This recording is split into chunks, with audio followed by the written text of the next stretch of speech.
सत श्रीकाल तो मेरी बात सुनाई दे रही है? मेरी बात समझ आ रही है? I'm an attorney from New York. I'll be admitted pro hoc vice in the next week or so, and I'll be co-counsel with Natalie. Again, we're here just to give a vigorous defense for our client, and the reason is that's the American system. You have a vigorous prosecution and a vigorous defense, and then you get to the truth somewhere down the line, and that's what we're looking for, just fundamental fairness. Do you That's have it. any expectations?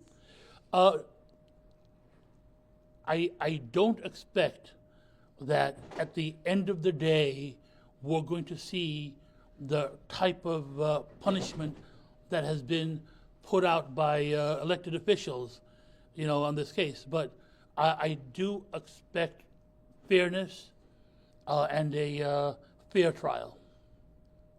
Why did you decide to join this case? Originally, I didn't have any intention of volunteering my services, but when I saw that he was being targeted, not only for the alleged incident, because these things do happen,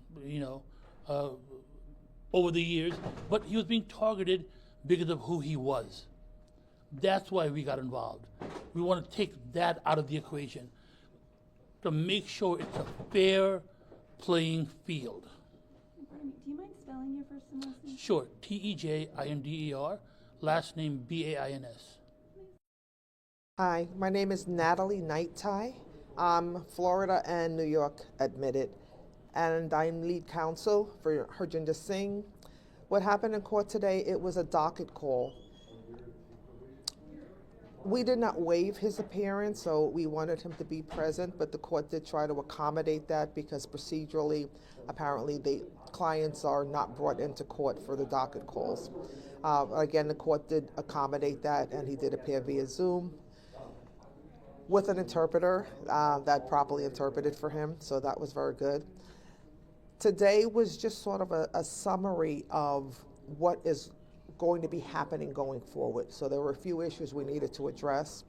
There's still a lot of things that we need to do, a lot of investigations. There's discovery that still has to be exchanged, but we are diligently fighting for our clients' rights. And again, we're just hoping that everyone remembers our beautiful system and that there's the presumption of innocence. Do not try him and find him guilty before any evidence has been produced, and let the system work through. We're hoping, of course, for fairness, and we believe in a justice system, and we believe that he will be given the basis of our Constitution and a due process. And if that procedure goes through as is, then he will be given a fair trial, and we can't ask for anything more than that. Is there a reason you were adamant about him appearing in court today? Many times when people are incarcerated, they don't know what's going on. So they're locked away. Your attorneys will bring information, but just imagine yourself sitting in a cell and not knowing what's going on, knowing you're accused, having no idea what's going on in the outside world except for the little bit that you might be getting from a television set or someone telling you. So I wanted him to be a part of the process because this is about him. This is his life. He is the accused, and we want to put forth his due process rights to be present and to understand and to see what's going on and to know that his team is working for him, not just to hear it from someone, but to be there and be present as we fight for his rights. Has Mr. Singh told you anything? I assume you've talked to your client. I do talk to him, but fortunately, the attorney-client privilege does not allow me to divulge anything that he said to me. Is there anything you would want the public to know? This has just made such national headlines, this case. It has, and it has, as my co-counsel has said, for not necessarily good reasons. It's a tragic incident that occurred, and we all feel for the loss. And we give condolences to the family. But another tragedy doesn't make that one better. Compounding tragedies isn't the American way. Fairness is the American way, and it should be uniform. It should be uniform amongst all people, regardless of their color, their origin, their religion. Everyone should be treated equally, and that's all we're seeking here.